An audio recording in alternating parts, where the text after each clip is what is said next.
agora o Corinthians, aqui em São Paulo. Nossa, tá escuro aí, hein, Lili Nascimento?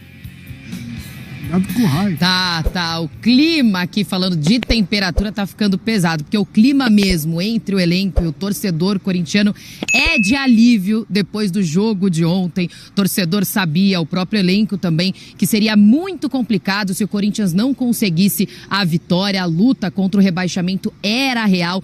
Ela ainda não foi totalmente descartada, né? O torcedor não gosta de falar que acabou, não tem mais chances, porque tem. O Corinthians precisa de pelo menos mais 2 pontinhos aí para aí sim respirar tranquilo e sem chances nenhuma de queda. Mas, de fato, foi um grande jogo para o Corinthians, que no início, né, deu mesmo vacilo contra o Bahia. O Bahia tinha feito o primeiro gol aos 3 minutos. Ontem, a mesma coisa. A diferença é que o Corinthians teve um poder maior de reação. Teve um elemento muito importante em campo, Ángel Romero, que chegou no início dessa temporada, quando foi apresentado, recebeu algumas críticas, mas o torcedor confiou, porque ele já conhece o peso da camisa, já sabe como é jogar pelo Corinthians, saberia o que fazer dentro de campo. Fez? Não fez. Foi muito criticado ao longo de todos esses meses. Quando teve chance de entrar em campo, não apresentou um bom futebol, mas o Romero não desistiu dele. Sofreu calado, trabalhou aqui no CT e agora, no momento que o Corinthians mais precisa, ele apareceu. Nos últimos 12 jogos aí, sob o comando do Mano Menezes, foram 6 gols. Ainda tem mais 2 partidas, mas de fato ele foi muito importante para este jogo. Bom, a gente tem que falar dos outros jogadores também, né? O Juliano, que fez uma boa partida, mas não dá para deixar de falar sobre os garotos. A começar pelo Moscardo, que já conquistou a titularidade já tem um tempo, né? Antes mesmo ali com o Vanderlei Luxemburgo, mas Matheus Araújo entrou muito bem. O Giovani, que pouco jogou no profissional, também fez um gol importante. E aí o legal é que no final da partida, lá na coletiva de imprensa, o Mano Menezes reconheceu o trabalho do Luxemburgo nesse quesito meninos da base. Vamos assistir o que ele falou. A gente tem uns garotos de muita boa qualidade. Eu vou ressaltar aqui os méritos do Vanderlei, porque o Vanderlei lançou os meninos num momento muito difícil, porque era necessário, porque o clube jogava 3 competições, então você tinha que fazer talvez mais rápido do que deveria, né? Meio emergencial demais, mas a gente já está colhendo os frutos, porque eles vão amadurecendo, eles vão passando por situações que o time vai passando junto. Então a gente quer exatamente isso, né? Que poder contar com eles, agora com um pouquinho de menos pressão, talvez usamos um pouco mais, né? Para esses 2 jogos, mas eles são muito dedicados, eles são exemplares em termos de comportamento e trabalho, eles vão aprender muito rápido todas as coisas, exatamente porque se dedicam e trabalham muito, eles merecem muito. É isso, né? Então eles devem ser utilizados ainda mais nessas 2 últimas rodadas. Lembrando que no sábado o Internacional visita o Corinthians lá na Neoquímica Arena. Então é claro que o Corinthians vai em busca da vitória para poder concluir de vez, afastar esse pesadelo do Z4. Bom, o Yuri Alberto levou um cartão ontem, então ele não joga no sábado. Então não teremos lei do ex, tá? Ele não joga neste sábado, aí fica por escolha aí do Mano Menezes, até que ele deu a dica, né, de quem sabe usar mais os garotos agora nas próximas rodadas. Ele terá que fazer essa substituição no ataque. A situação do Bruno Mendes é bem parecida por conta daquele jogo contra o Grêmio. Ele já cumpriu um jogo de suspensão, foi determinado que ele cumpra 2. Então o Corinthians está tentando correr atrás para suspender essa determinação, para que ele possa jogar, mas de qualquer forma o Gil volta, estará à disposição para essa partida. Aí o Corinthians tem na quarta-feira da próxima semana o Coritiba fora de casa aí para encerrar de vez essa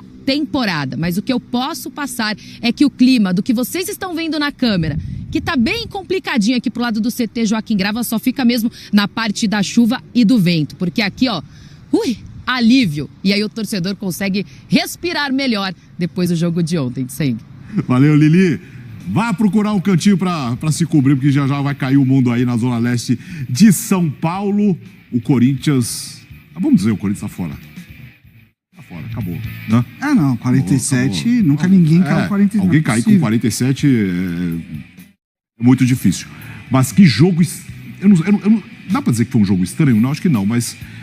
Cara, o Romero, que a torcida tanto critica, quantos pontos ele salvou esse? Pontos ele já tem uns 10 aí. Isso porque ele quase não joga, né? Não, com o Mano ele encaixou. A gente vai até depois trazer em análise como que o Mano encaixou o Romero nesse sistema, como ele tem atuado, até com as movimentações diferentes que eu separei. Mas assim, tudo bem, alívio e tal, mas é um ano pra esquecer, né?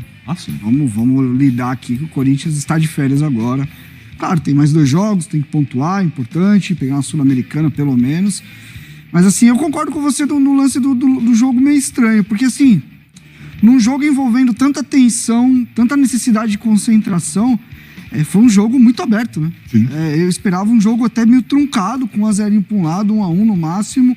Eu não achava que era um jogo com tanta oportunidade. Só que defensivamente os 2 times estiveram muito mal, né? Depois tem outra análise também mostrando um pouco desse sentido. Mas assim, muitos passos, 2 times falhando muito atrás. Acho que no fim das contas, o Corinthians se arrumou ali depois com 3 zagueiros, se ajeitou e conseguiu controlar um pouco mais o jogo.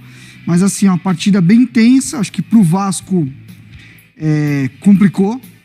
Mas eu tava até conversando isso com os amigos, tipo assim, tô vendo muito discurso de foi pro Vasco. Já era, não. Também não acho que é assim, rapaziada. Mas 2 jogos, o Vasco não tá jogando mal. Tá desorganizado, todo zoado. Não é esse caso.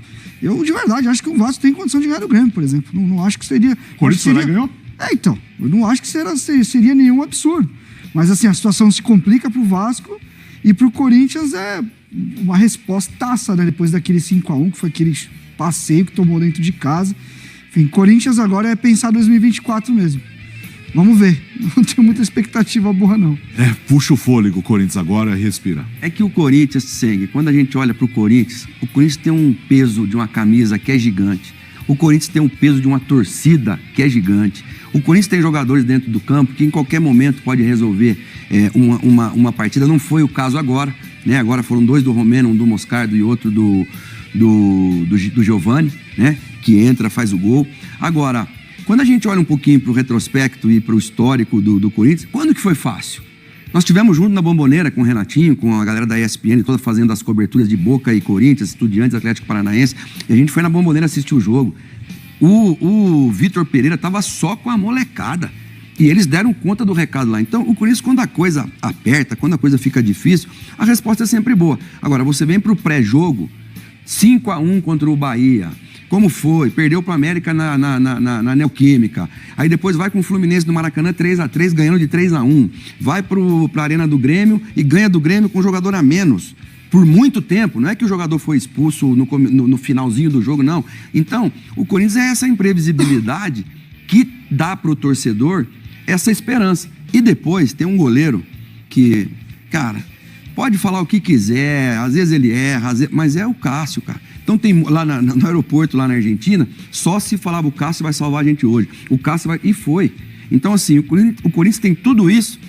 Tudo bem, a política interferiu, a eleição, aquela coisa toda, mas agora, como a Lili mesmo disse, agora respira um pouquinho mais aliviado, ainda não acabou, mas o único agravante aí dessa situação toda é que o Yuri Alberto tá fora.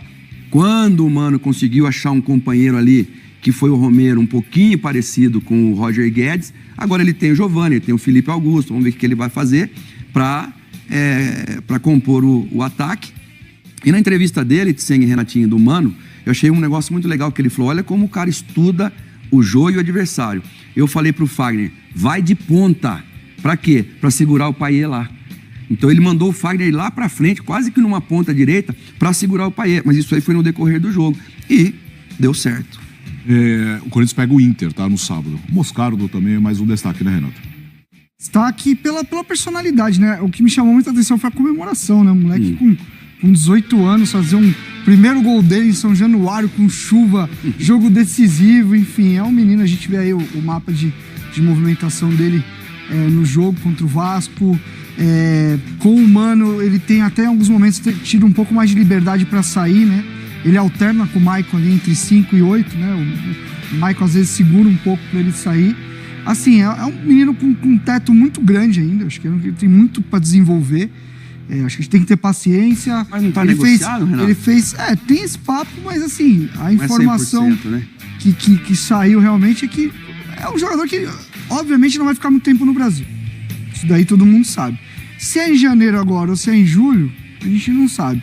Mas me chama muita atenção a personalidade dele. E uma coisa que me chama também é um cara que, quando ele peca pelo excesso, de muita vontade de tomar um cartão, de fazer uma falta. Mas nunca por se omitir, sabe? Tá sempre pedindo a bola, sempre buscando. E são sinais importantes pra você ver onde um garoto como ele pode chegar. Percebeu que ele não é sentir de ficar acuado, mas sentiu mesmo, né, o jogo, né? Ele entrou no jogo ontem, né? Ele, o Giovani também e o Matheus Araújo também. O Matheus Araújo, ele parece muito com o Oscar. O Oscar que jogou na seleção brasileira, que jogou no Chelsea, tudo.